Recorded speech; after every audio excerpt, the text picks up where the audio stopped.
Next question কিন্তু আমার is about a very alarming question হলো দ্যাট যেটা আমরাও ফেস করি ইজ অ্যাবাউট ফেক হ্যান্ডিক্রাফট। একটা পিওর তসরের থানের যে দাম, একটা ফেক শাড়ি বানিয়েও তার চেয়ে অনেক কম দামে বিক্রি করা হচ্ছে। কলমকারীর যে ভেজিটেবল ডায়ের যে এসেন্সটা ছিল, এভরিথিং ইজ গন।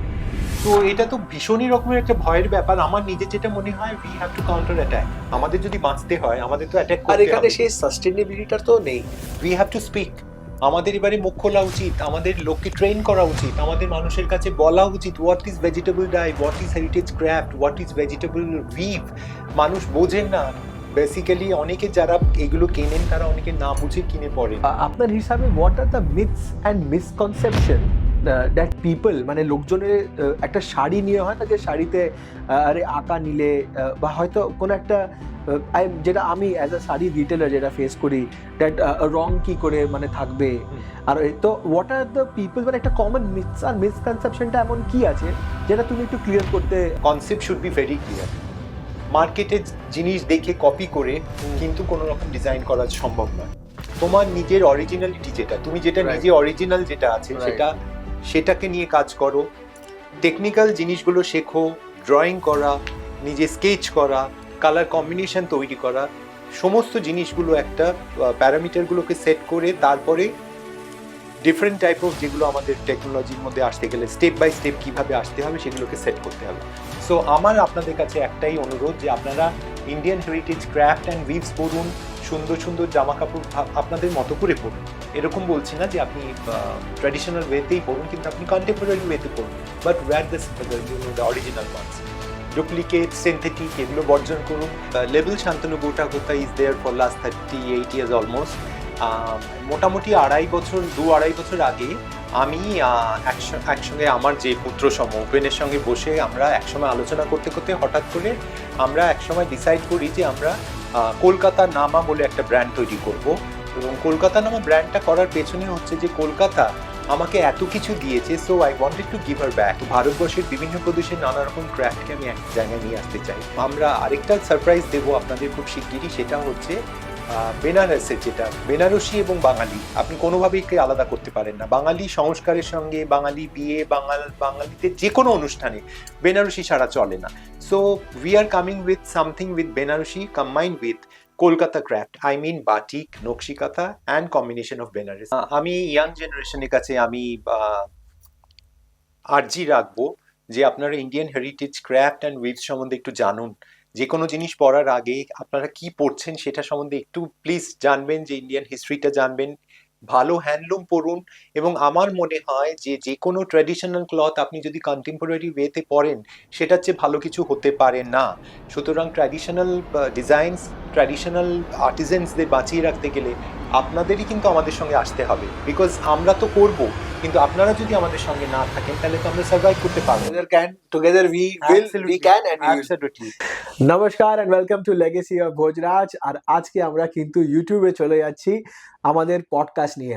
পডকাস্টে কিন্তু প্রথমবার যেটা আমরা ভেবেছিলাম that we will do a podcast, we will name it as चाय with चेतन, लेकिन आज जो है हम लोग कर रहे हैं podcast with one of the very renowned, I must say, कि हमारे पास में यहाँ पे हमारे साथ में एक I would kind of celebrity, I would only say, but yes, Shantanu गुहा ठाकुर है and he is a very renowned fashion designer over here. And fashion designer, as in, the best part about it's just not fashion, it's about infusing fashion with the traditional weaves, and it is all about, you know, preserving the main nature of fashion. And the best part that I would like to tell about him, थोड़ा सा briefing कर लेता हूँ मैं यहाँ पे शांतनु गुहा ठाकुर दा के बारे में, कि वो हमारे साथ में यहाँ पे जुड़े हैं आज to actually talk about the no house, his experience जो आज वो लोग लेकर आ रहे हैं यहाँ पर। তাহলে আমরা কথা বলছিলাম এখানে শান্তনু গুহা ঠাকুরদা, ডিসপাইট অফ হ্যাভিং অনেকই চ্যালেঞ্জেস, আজকে কিন্তু গোটা 40 বছর দিয়ে উনি এই ইন্ডাস্ট্রিতে আছেন। The best part about working with the hand weavers, hand embroidery. তাহলে ওনার সাথেই কিন্তু আজকে কথা বলে তাহলে জেনে নি that you know what has been his journey all about. শান্তনুদা, thank you so very much for joining this show. নমস্কার। সবাইকে আমার অনেক অনেক ধন্যবাদ। আজকে কাঁচরাপাড়ায় প্রথমবার এসে আপনাদের সামনে এসেছি। চেতনের জন্য অনেক শুভেচ্ছা রইলো আমার। কেমন লাগছে আজকে কাঁচরাপাড়া? দারুণ লাগছে, মানে Kanchra, I am in love with Kanchrapara. when I was coming today, Kanchrapara স্টেশনের সামনে দিয়ে রাস্তাটা ধরে এলাম, হ্যাঁ। মানে একটা খুব ওয়ার্মথ আছে কাঁচরাপাড়ার ভেতরে, যতটুকু আমি এখন অব্দি দেখলাম একটা ওয়ার্মথ আছে, খুব ভালো লাগছে জায়গাটা আমার, যে সুন্দর, ইটস ভেরি নাইস প্লেস। একই কথা যে how have you started this journey, I mean what were your beginning days, কিভাবে তুমি ব্যাপারটাই পুরো শুরু করেছো, how would you want to become a designer as in, and এই যেটা কনসেপ্টটা রইলো দ্যাট আমি যেটা মানে আমাদের বেঙ্গলে কাঁথা স্টিচ বা এই যেটা ফিউশনে ব্যাপারটা হয়, তাহলে একই প্রশ্ন যেটা দিয়ে আমরা সব থেকে উই আর ম্যাক্সিমামলি কিউরিয়াস, যেটা আমরা বলতে চাইবো is that how did you started this journey, এই জার্নিটাকে কিভাবে স্টার্ট করেছো, কোনো একটা ইন্সপিরেশন রইলো যে you want to work with the weavers and এই যে একটা ফিউশনের ব্যাপারটা যেটা হ্যান্ড এমব্রয়ডার্স আবার হ্যান্ড ভিভার্স নিয়ে, তো সেটার জন্য একটু আমাদের এনলাইটেন করুন। সবচেয়ে আগে যেটা আমি বলতে চাই, আমি ছোটবেলায় আসলে অনেক ভালো আঁকতাম, ছবি আঁকতাম, ছবি আঁকা শিখেছিলাম। আমাকে যিনি শেখাতেন তিনি আমার ভেতরে একটা ইন্টারেস্ট ক্রিয়েট করিয়েছিলেন আঁকাটা। আমি শুরু করেছিলাম কাগজের উপরে আঁকা, তারপরে আস্তে আস্তে ক্যানভাসে আঁকা শুরু করি। এবারে যখন ক্যানভাসে আঁকতে শুরু করি তখন অ্যাকচুয়ালি আমি প্ল্যান করেছিলাম যে আমি আর্ট কলেজে পড়বো, কিন্তু আমার বাবা কিছুতেই আমাকে অ্যালাউ করলেন না আর্ট কলেজে পড়তে, কারণ তখনকার দিনে একটা কনসেপ্ট ছিল যে লেখাপড়া না শিখলে মানুষ রোজগার করতে পারবে না। হ্যাঁ। তো আমার বাবা বললেন, কাঁধে ঝোলা নিয়ে তুমি যদি এখন আর্ট কলেজে পড়তে যাও তাহলে তো তোমার সংসার চলবে না, so you have to study. তো তখন যেটা হলো, আমাদের সময় আমরা কিন্তু মা বাবার এগেনস্টে খুব একটা কথা বলতে পারতাম না। আমার ছেলে মেয়েরা কিন্তু এখন দেয়ার অনেক অনেক বেশি ফার্ম ওদের ডিসিশনে, বা ওরা আমাদের অনেক মানে ইমপ্রেস করতে পারে যে হ্যাঁ, না, খুব আমি এটা strong করতে headed strong থাকে ওরা, headed থাকে। কিন্তু আমরা কিন্তু সেটা ছিলাম না। তো বাবা মারণ করলেন বলে আমি আর সেটা পড়লাম না।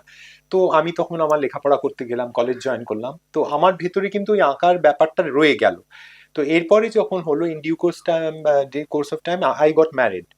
আমার খুব কম বয়সে, 22.5 বছর বয়সে বিয়ে হয় আর কি। তো আমার বিয়ের পরে আমার ওয়াইফ এবং আমার শালি আর কি একসঙ্গে একটা খুব নাম করা তখনকার দিনের ব্র্যান্ড শুরু করেছিল, গুঞ্জন বলে। তো গুঞ্জন একটা ওয়েভ সৃষ্টি করেছিল, এবং তখন ধনেখালি শাড়ি নিয়ে ওরা কিন্তু একটা মিক্স অ্যান্ড ম্যাচ করে একটা অসম্ভব সুন্দর কালেকশন তৈরি করেছিল, যেটা টিস্যুটা ধনেখালিতে নিয়ে এসেছিল। টিস্যু কিন্তু ধনেখালিতে তখন হতো না, এবং সেই সময় ইট ওয়াজ মানে সুপার ডুপার হিট। তো এবারে সারা ভারতবর্ষে ওনারা এক্সিবিশন করতেন। তো সেই সময় যেটা হয় যে শাড়ির প্রতি আমার একটা ইন্টারেস্ট তৈরি হয়, এবং আমি ওদের সঙ্গে বিভিন্ন এক্সিবিশনে বা হ্যান্ডেল করার সময় তখন আস্তে আস্তে দেখতে পারি যে শাড়িতে কিভাবে কাজ হতে থাকে। তো এবারে একটা সময় যখন আসে, আমি আস্তে আস্তে ক্যানভাসে কাজ করতে করতে আস্তে আস্তে শাড়িতে আঁকা শুরু করি।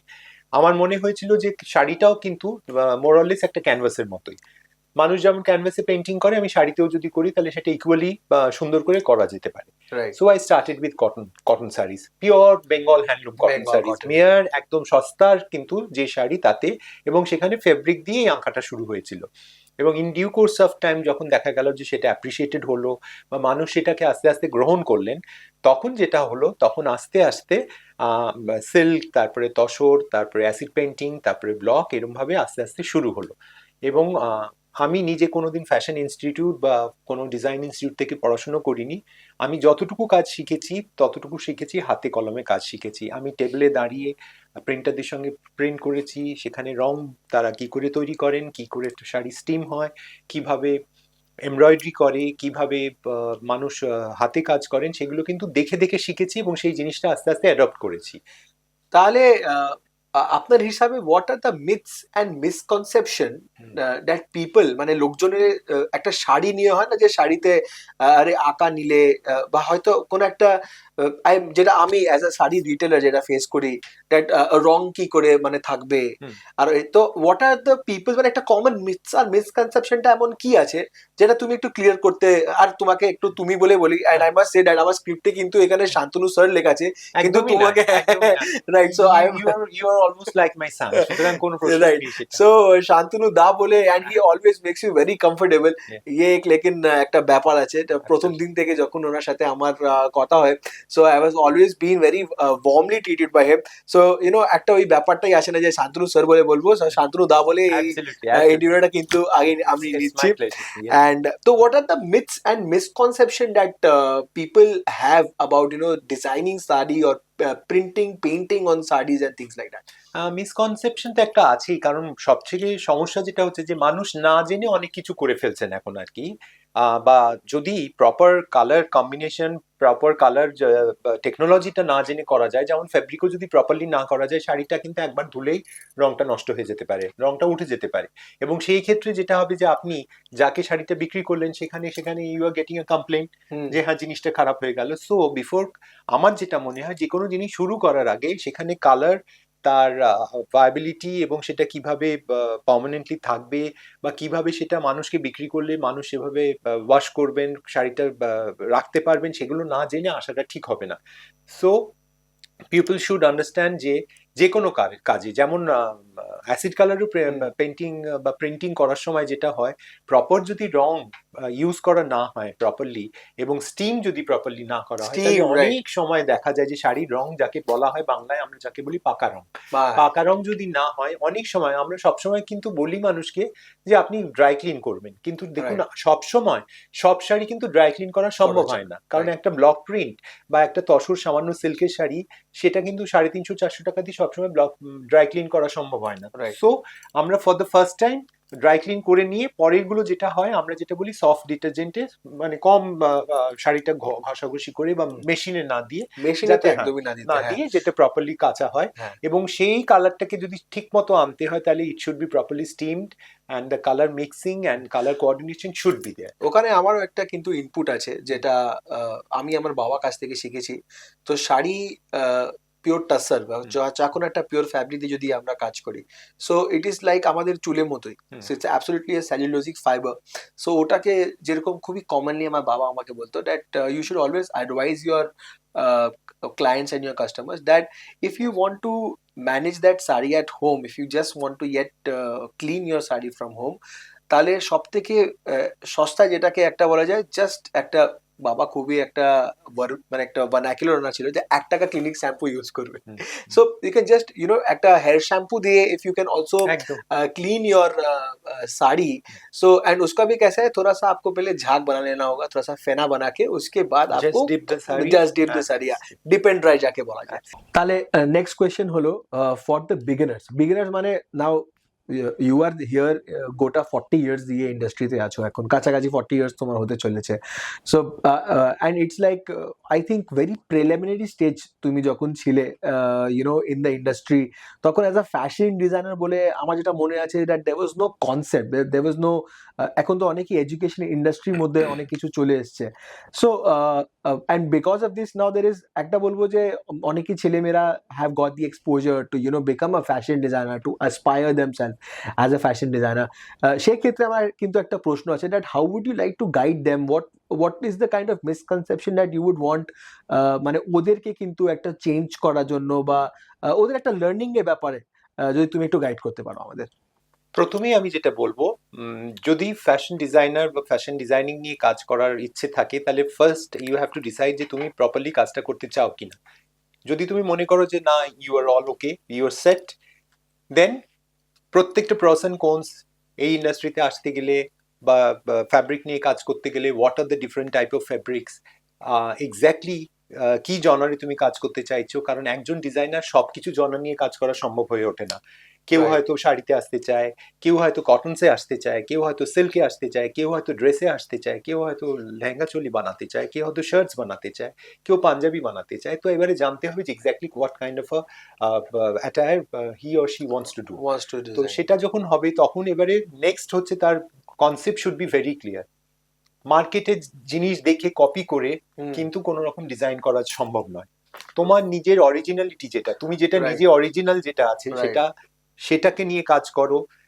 টেকনিক্যাল জিনিসগুলো শেখো, ড্রয়িং করা, নিজে স্কেচ করা, কালার কম্বিনেশন তৈরি করা, সমস্ত জিনিসগুলো একটা প্যারামিটারগুলোকে সেট করে তারপরে ডিফারেন্ট টাইপ অফ যেগুলো আমাদের টেকনোলজির মধ্যে আসতে গেলে স্টেপ বাই স্টেপ কিভাবে আসতে হবে সেগুলোকে সেট করতে হবে। দেন আমার মনে হয় ইনিশিয়ালি একটা দুটো করে স্যাম্পল করা উচিত, স্যাম্পল করে সেই জিনিসটাকে রেডি করা উচিত, রেডি করে সেটা নিয়ে মার্কেট সার্ভে করা উচিত যে মার্কেটে কিভাবে তার অ্যাকসেপ্টেবিলিটি হচ্ছে, মানুষ পছন্দ করছেন কিনা, ভায়াবিলিটি আছে ভায়াবিলিটি আছে কিনা, then you go for something else. আর এই ফ্যাশন ডিজাইনিং কনসেপ্ট যেটা, that is a very confusing word. এখন তো ফ্যাশন ডিজাইনার বলে বলি যে মানে বলাই যাচ্ছে না কিছু আর কি, মানে সবাই ডিজাইনার। রাইট। তো সেই জন্য বিগিনারদের জন্য আমি সবসময় বলবো অরিজিনালিটি আর নিজের মধ্যে ট্রান্সপারেন্ট ব্যাপারটা থাকার দরকার, এবং আমার শেখার ইচ্ছে, শিখে নিয়ে আসার ইচ্ছে, এই তিনটে জিনিস দিয়ে যদি শুরু করা যায় তাহলে আমার মনে হয় যে খানিকটা এগোনো যাবে আর কি। এবার যেটা প্রশ্ন করতে চাইবো সেটা হবে that how you generate interest in Bengal as a fashion, and তারপর এভলিউশন, মানে একটা হয় না যে যেটা জিনিসটা যেটা তুমি দেখেছো ফ্রম ইয়োর স্টার্টিং ডেজ, আর ওখান থেকে যে জার্নিটা একটা হয়েছে, অ্যান্ড লাস্টলি দ্যাট একটা ক্যানভাস দিয়ে দিলে how can you just make it a piece of luxury? আমি বাংলায় ভালোবাসি, বাংলাকে ভালোবাসি, আমি তারই হাত ধরে সারা পৃথিবীর মানুষের কাছে আসি। সো ফার্স্ট অ্যান্ড ফরমোস্ট হচ্ছে আমি বাংলাকে ভালোবাসি, বাংলার কালচারকে ভালোবাসি, বাংলার কালচার নিয়ে কাজ করতে চাই। তো আজ থেকে এত বছর আগে শান্তিনিকেতনে যখন আমি আমার ওয়ার্কশপটা তৈরি করি, তখন কাঁথা সম্বন্ধে আমার একটা অদ্ভুত রকমের মুগ্ধতা ছিল আর কি। আর আমার ধারণা ছিল যে বেঙ্গলের যেটা বাটিক এবং কাঁথা, এই দুটো জিনিসকে যদি প্রপারলি ঠিকমতো কাজ করা যায় তাহলে এটা নিয়ে অনেক দূর যাওয়া যায়। তো যখন আমি শুরু করেছি তখন আমি প্রথমেই দেখি যে আমি যে মিডিয়াম নিয়ে কাজ করব, সেটা নিয়ে কাজ করব সেটা কি ধরনের শাড়ি। সবসময় আমি প্রেফার করি হচ্ছে হ্যান্ড উইভ শাড়িজ। কারণ কি, মেশিন মেড শাড়ির ওপরে আমার কোনো আগ্রহ নেই। আমি সবসময় তাঁতে বোনা শাড়ি পছন্দ করি। সেটা কটন হতে পারে, সেটা সিল্ক হতে পারে, সেটা তসর হতে পারে, সেটা ক্রেপ হতে পারে, জর্জেট হতে পারে, কিন্তু কোনোভাবেই সেটা সিনথেটিক নয়। কোনো রকম মিক্সিং আমি পছন্দ করিও নি, এবং আমি আই এম নট কমফোর্টেবল কোনো রকম মিক্সিংয়ে কাজ করার জন্য। কারণ মিক্সিংয়ের উপরে কোনো কালার গ্যারেন্টি হয় না, এবং আমি এমন কিছু জিনিস তৈরি করতে চাই না যেটা আমার কাস্টমার কিনে পরে তাদের মনে হবে যে এই জিনিসটা কেনা উচিত হয়নি। সো ফার্স্ট অফ অল আপনার selection of material, I am mad about tussar. Tussar, any kind of tussar আপনি আমাকে যদি বলেন তাহলে আমি সেখানে কাজ করতে ভালোবাসি। কারণ তসরের মধ্যে যে কালার টেক্সচারটাকে আমি ডেভেলপ করতে পারি সেটা আমার মনে হয় সিল্কে হয়তো একটু ব্রাইট হয়। অনেকে সিল্ক পছন্দ করেন, আমি সিল্কে ছোট করছি না। সিল্ক তো আমাদের বাংলার একটা one of the heritage craft. Silk সব Murshidabad silk, Bishnupuri silk, everything is there. কিন্তু সিল্ক, তসর বা কটন যে কোনো মিডিয়ামই আমি প্রথমে সেটাকে আগে বাছার পরে আমি সিলেক্ট করি যে আমি তাতে কি কি জিনিস করব। কখনো কখনো ডিফারেন্ট মিক্সচার্স, মানে আমি heritage we've and heritage craft সবসময় কম্বাইন করতে চাই। তো ভারতবর্ষের বিভিন্ন প্রদেশের নানা রকম ক্রাফটকে আমি একটা জায়গায় নিয়ে আসতে চাই। ফর এক্সাম্পল, হয়তো আমি পাড় এবং আঁচলটাতে নকশি কাঁথা করলাম, নকশি কাঁথা করে আসার পরে সেটাতে আপনার কলমকারি করা হলো, সেইটা কিন্তু দু জায়গায় গেল। প্রথমে এটা কিন্তু বেঙ্গলের নকশি কাঁথাটা হাতে হয়ে এলো, তারপরে এটা আন্দাতে গেল আপনার কলমকারি করার জন্য, এবং কলমকারি করার পরে শাড়িটা যখন ফিনিশ হয়ে এলো তখন আমার কাছে একটা অদ্ভুত মুগ্ধতা সৃষ্টি করে সেই প্রোডাক্টটার উপরে। আমার মনে হয় যে ভারতবর্ষের দুটো বিভিন্ন প্রদেশের দুটো ক্রাফট এক জায়গায় মিলল, এবং আমরা সেটাকে ইটস ট্রুলি হেরিটেজ শাড়ি। তো যে কোনো জিনিস সিলেক্ট করার আগে চেষ্টা করি যে তা আমি আগে অ্যাকচুয়ালি ভিজুয়ালাইজ করতে চাই, যে আমার ডিজাইনটা ড্র করার পরে আমি ভিজুয়ালাইজ করতে চাই যে এই শাড়িটা তৈরি হওয়ার পরে কিরকম দেখাবে। এবং শাড়িটা যখন তৈরি হয়ে আসে, আমার যে ভিজুয়ালাইজেশন যেটা থাকে, আর সামনে শাড়িটা যখন আসে তখন যদি আমি দেখি যে আপনার সেটা মিলে গেল, তাহলে আমি মনে হয় যে আমি কাজটা করতে পারলাম ঠিক মতো। তাহলে চলে আসি অ্যাবাউট টকিং অ্যাবাউট আমাদের যেটা কোলাবোরেশন হচ্ছে লেগেসি অফ ভোজরাজ, শান্তনু গুহা ঠাকুরদা। সো কি হচ্ছে একটু, আই থিঙ্ক একটু আমার মনে হয় একটু টিজার দেওয়া উচিত আমাদের ভিউয়ারদেরকে, আমাদের ক্লায়েন্টস আর কাস্টমারদেরকে, that what is happening in terms to Shantanu Guha Thakurta getting associated with Legacy of Vojraj. Please throw a light. সব থেকে আগে বলি, যেটা label Shantanu Guhathakurta is there for last 38 years almost. মোটামুটি আড়াই বছর আগে আমি একসঙ্গে আমার যে পুত্র সম উপেনের সঙ্গে বসে আমরা একসময় আলোচনা করতে করতে হঠাৎ করে আমরা একসময় ডিসাইড করি যে আমরা কলকাতা নামা বলে একটা ব্র্যান্ড তৈরি করব।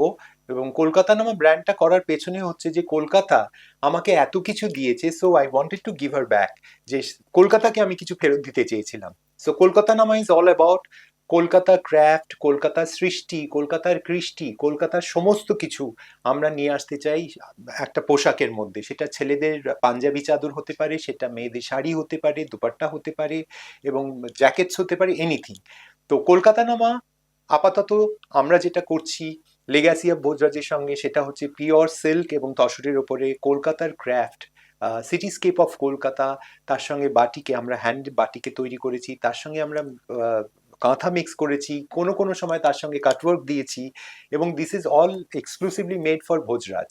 লেগাসি অফ ভোজরাজে আসছে, এবং আমরা আরেকটা সারপ্রাইজ দেবো আপনাদের খুব শিগগিরই, সেটা হচ্ছে বেনারসের, যেটা বেনারসি এবং বাঙালি আপনি কোনোভাবেই আলাদা করতে পারেন না। বাঙালি সংস্কারের সঙ্গে বাঙালি বিয়ে, বাঙালিদের যে কোনো অনুষ্ঠানে বেনারসি ছাড়া চলে না।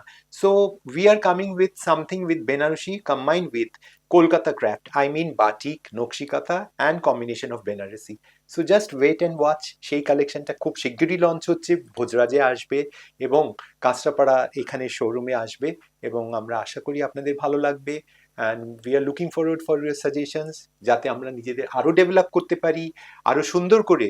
কলকাতা সম্বন্ধে কারুর যদি কোনো সাজেশনস থাকে বা কোনো আইডিয়াস থাকে, যেমন ধরুন আমরা ছোটবেলায় দেখেছি বনেদি বাড়ির দুর্গাপুজো, পালকি, গ্যাস লাইট, নানা রকম, এই যে হাওড়া ব্রিজ বা দক্ষিণেশ্বর, এটা খুব কমন হয়ে গেছে, সবাই ইউজ করেন, কিন্তু এইগুলো ছাড়াও কলকাতা আমাদের যে কৃষ্টির মধ্যে অনেক কিছু পড়ে। তো সেগুলোকে যদি কোনো কারুর কোনো সাজেশন থাকে আমাদের জানাবেন, আমরা সেগুলো আপনাদের জন্য তৈরি করতে পারবো। তাই নেক্সট কোয়েশ্চেন কিন্তু আমার is about a very alarming question. Alarming question হলো দ্যাট যেটা আমরাও ফেস করি, is about fake handicraft. Fake হ্যান্ডিক্রাফটে যেমন হ্যান্ডলুম শাড়ি নিয়ে তো আমরা খুবই এখানে জোরাজুরি করি, আমাদের খুবই একটা ফ্রিকশন সবসময় হতেই থাকে। আর সেকেন্ডলি যেটা হয় না, দ্যাট মাস প্রোডাকশন, মানে ব্যাপারে ওরা বলে দেয় দ্যাট হ্যাঁ এটা হ্যান্ডলুম, কিন্তু তারই একটা একই জিনিসটা, যেটা আউট অফ মাই এক্সপিরিয়েন্স যেটা আমি জানি, that if you are doing pure handloom, pure handicraft product, একটা শাড়ি যেমন বেস মিনিমাম 30 দিন লেগে যায়, at the max goes up to 60-70 days also. সেখানে ওরা যখন মেশিন মেড কিছু করে, একদিনে 6খানা শাড়ি বেরিয়ে আসে। সো এই জিনিসটাকে তুমি, এই কাউন্টার ফিটিংটাকে how do you actually counter attack? সব থেকে আমি যেটা বলবো, যে আমি সত্যি খুব মর্মাহত, মানে এই ঘটনা যেটা ঘটছে, মানে আমার সময় যেভাবে কাজ করেছি আর এখন এই মুহূর্তে যেভাবে কাজ করছি, there is a vast difference. তো খুবই মানে আমার কাছে এটা মনে হয় যে একটা হার্ট ব্রেকিং একটা ঘটনা ঘটছে। তার কারণ হচ্ছে, প্রথম কথা হচ্ছে এই যে ফেক শাড়ি এবং ফেক জিনিসটা দিয়ে বানানো, একটা পিওর তসরের থানের যে দাম, একটা ফেক শাড়ি বানিয়েও তার চেয়ে অনেক কম দামে বিক্রি করা হচ্ছে। এবং আরেকটা জিনিস যেটা হচ্ছে, সেটা হচ্ছে আমাদের বিভিন্ন ক্রাফটটাকে যেভাবে নকল করে, ব্লক করে, স্ক্রিন করে রাস্তায় নিয়ে আসা হচ্ছে। আজকে মাধুবানি মানে আমরা কিন্তু জানতাম যে Madhubani is a heritage craft. So Madhubani তৈরি করতে যে সময় লাগে, যারা মধুবনী শিল্পী যারা হাতে আঁকেন, তাদের একটা শাড়ি তৈরি করতে বা যে কোনো জিনিস, যে কোনো আর্ট প্রোডাক্ট তাদের তৈরি করতে যে সময় লাগে, দিনের মধ্যে 10টা আপনার সেইভাবে প্রিন্ট করে বেরিয়ে আসছে, এবং সেটা যে দামে বিক্রি হচ্ছে। মানে সেটা মধুবনীর পরেই আমি আরেকটা ঘটনা দেবো, যেটা হচ্ছে সেকেন্ড অ্যাটাক হচ্ছে kalamkari. Kalamkari is on the streets, almost on the streets. Kalamkari ওই যে 17টা আপনার লেভেল পেরিয়ে তারপরে যে আমরা সেই জায়গায় আসছি, কলমকারির যে ভেজিটেবল ডায়ের যে এসেন্সটা ছিল, এভরিথিং ইজ গন। তো এটা তো ভীষণই রকমের একটা ভয়ের ব্যাপার। আমার নিজের যেটা মনে হয়, we have to counter attack. আমাদের যদি বাঁচতে হয়, আমাদের তো অ্যাটাক আর করতে এখানে হবে। সেই সাস্টেনেবিলিটিটা তো নেই। নেই তো, হ্যাঁ, নেই তো। বিকজ যেটা মানে আজ পর্যন্ত অবধি যেটা আমরা করি এখানে ভেজিটেবল ডাইস কালার্স দিয়ে, we are yet working with that community. আমি বলবো it's a community in Rajasthan, যেটা দিয়ে we are actually, so he told me कि ब्लैक कलर को पहले 30 डेज घोड़ा का नाल होता है जो, उसको जैगरी गुड़ Absolutely. में उसको सड़ा Yes, के ब्लैक yes, कलर को yes, निकालते हैं। yes. तो you have to understand that जो कलर निकलता है उसमें से, that is absolutely sustainable, that is absolutely, and মানে ইটস নট সিনথেটিক ডাইস। আর এখানে যেটা আমি দেখি দ্যাট যেটা মাস প্রোডাকশনে যায়, অ্যান্ড একই দিনে প্রিন্টে যদি শাড়ি হয়, মোর দেন 150 pieces of printed sari is printed every day. So there, the colors are absolutely synthetic. It's not good for your skin also while you're wearing. আর একটা দেখবে যে শাড়িটা বা ওরকম একটা কাপড় পরে মানে অযোগ্য একটা গরমও লাগবে, whereas if you're wearing silk or tussar and pure cottons or more of cellulosic fibers, it will make you feel very breezy, Eco-friendly. eco-friendly and also very breezy. Absolutely. So এই counter attack যেটা আছে, I think we should always stay onto our roots, and I think wear the most of the eco-friendly products that we can, and I think we can counter attack this. Most of the, আমার যেটা মনে হয় চেতনজি, যে আমাদের নিজেদের we have to speak. আমাদের এবারে মুখ খোলা উচিত, আমাদের লোককে ট্রেন করা উচিত, আমাদের মানুষের কাছে বলা উচিত what is vegetable die, what is heritage craft, what is vegetable we've. মানুষ বোঝেন না বেসিক্যালি, অনেকে যারা এগুলো কেনেন তারা অনেকে না বুঝে কিনে পড়েন। আমি by the grace of God আমার সঙ্গে কিছু ক্লায়েন্টেল বেস যারা এখনো আছেন, যারা এই ধরনের শাড়ি চাইলেও মানে কিনে পরবেন না, তারা কিন্তু অরিজিনাল শাড়ি পরেন এবং তারা জানেন যে what they are wearing. They know Indian heritage, they know heritage craft, heritage weave. তো এরকম কাস্টমারও তো আছেন এখনো। তো আমাদের মানুষকে ট্রেন করতে হবে, যার জন্য আমাদের খুব ফ্রিকোয়েন্টলি সেমিনার্স করতে হবে, ক্যামেরার সামনে আসতে হবে, মানুষকে বোঝাতে হবে যে what is the basic difference between synthetic and pure উইভস, Right. what is the basic difference between acid colors, synthetic colors and vegetable colors. Vegetable colors. And সেটা যদি মানুষের মাথায় আমরা আস্তে আস্তে ঢোকাতে পারি এবং আমরা মনে হয় যে নিশ্চয়ই আমরা পারবো, আমরা বিশাল together we will, we can, and we will. Absolutely. Bhojraj, আমি আমার হাফ প্যান্ট পরা বয়স থেকে জানি, কিন্তু ভোজরাজের এই একটুও কি তাতে এই যে ধাক্কায় কোনো কিছু নষ্ট হয়েছে? হয়নি, কারণ হবে না। কারণ যারা পরবেন ট্র্যাডিশনাল জিনিস তারা কিন্তু এখনো খুঁজে তোমাদের কাছেই আসবেন, Right. হ্যাঁ কি নেই? We are humble for that also, because অনেকরাই যারা জানে that ঠিক আছে they will get the genuine product, Absolutely. সেটা কিন্তু চলে আসে। হ্যাঁ। কাঁচরাপাড়া যখন আমরা প্রথমে স্টার্ট করি, so many of our clients are from Kalyani, পুজোর সময় ওরা বললো যে we just passed by, কিন্তু যখনই আমরা দেখলাম যে ভোজা যেখানে খুলেছে, আমরা গাড়ি ঘুরিয়ে আবার এসেছি এখানে। So that kind of response, that kind of love, खूबी प्यार जिसको बोलते हैं, जिसको हम लोगों को मिला है यहाँ पर, उसके लिए हम लोग बहुत ही आभारी है यहाँ पर काचरापाड़ा एंड कल्याणी एरिया से। And it was absolutely exceptional, I must say. তো কথা বলতে বলতে চলে এলাম আজকে লাস্ট কোয়েশ্চেনেই। আর अगेन आई वुड রিইটারেট একটা সেই প্রশ্ন যেটা আগে করেছিলাম, দ্যাট ট্র্যাডিশনাল হ্যান্ডলুম আর ইয়াং ইন্ডিয়ান্স, তো এই এম্পাওয়ারিং ব্যাপারটার জন্য তুমি একটু জাস্ট মানে আই উড সে দ্যাট ভালো পথটা দেখিয়ে দাও, তাতে I think that they can get connected to our roots. আমি ইয়াং জেনারেশনের কাছে আমি আর্জি রাখবো যে আপনারা Indian heritage craft and weaves সম্বন্ধে একটু জানুন। যে কোনো জিনিস পড়ার আগে আপনারা কি পড়ছেন সেটা সম্বন্ধে একটু প্লিজ জানবেন, যে ইন্ডিয়ান হিস্ট্রিটা জানবেন, ভালো হ্যান্ডলুম পরুন।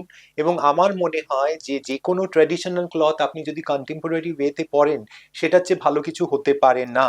সুতরাং ট্র্যাডিশনাল ডিজাইনস, ট্র্যাডিশনাল আর্টিজেন্সদের বাঁচিয়ে রাখতে গেলে আপনাদেরই কিন্তু আমাদের সঙ্গে আসতে হবে, বিকজ আমরা তো করব, কিন্তু আপনারা যদি আমাদের সঙ্গে না থাকেন তাহলে তো আমরা সার্ভাইভ করতে পারবো না। সো আমার আপনাদের কাছে একটাই অনুরোধ যে আপনারা ইন্ডিয়ান হেরিটেজ ক্রাফট অ্যান্ড উইভস পরুন, সুন্দর সুন্দর জামা কাপড় আপনাদের মতো করে পরুন। এরকম বলছি না যে আপনি ট্র্যাডিশনাল ওয়েতেই পড়ুন, কিন্তু আপনি কন্টেম্পোরারি ওয়েতে পড়ুন, but wear this the original ones. Duplicate, synthetic এগুলো বর্জন করুন। তাৎক্ষণিক একটু ছবি তোলার জন্য, ফেসবুকে পড়ার জন্য আপনি সেরকম কোনো জিনিস পড়বেন না।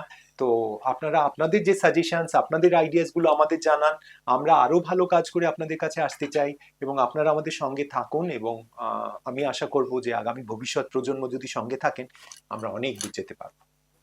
Thank you so much, Shantanu Da, for coming all the way from Kolkata to Kachrapada. আর আজকে It's my pleasure and I'm really looking forward যে কাঁচরাপাড়াতে আমরা ভালো কাজ করে তোমার সঙ্গে অ্যাসোসিয়েটেড হয়ে ভালো করে আমাদের যারা আসবেন তাদের মানে এমন কিছু দিতে পারবো যে যারা খুশি হয়ে ফেরত যাবেন এখান ইভেন থেকে। I hope the same that Yes. আমাদের যেটা ক্লায়েন্টেল গুলো আছে এখানে কাঁচরাপাড়া আর কল্যাণী, সো একটা যেটা আমরা ফ্র্যাঙ্কলি স্পিকিং যেটা একটা গ্যাপ ডেফিসিটে ছিলাম আমরা, যে you know we are doing something in terms to heritage craft etcetera, but we are unable to fuse something which is very contemporary, and সেটার জন্য কিন্তু we got connected with you, and I think that we are giving a bigger gambit and a bigger array of products to our Kalyani and Kachrapada clientele, and I hope that Kolkata Nama will really do very well with Legacy of Bhojraj, and not only in Kachrapada, and then probably in many other stores that we want to come across.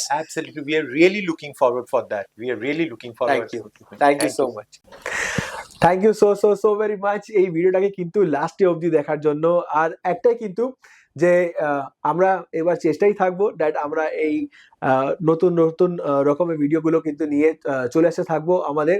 But इसके लिए एक ही चीज important है और वो है नीचे में जो है सब्सक्राइब जरूर करिएगा, एंड साथ ही साथ কিন্তু আমাদের बेल आइकन है एकदम, जिसको बोलते हैं ना, मैं हमेशा लाइव में आके बोलता हूँ कि ऐसा कुछ भी फेंक के मारो कि वो बेल आइकन में दब जाए, क्योंकि जब हम लोग जहाँ पे जाए लाइव लेकर तो आपको पता चल जाए that Legacy of Bhojraj has posted a video और আজকে লাইভ নিয়ে চলে এসেছে।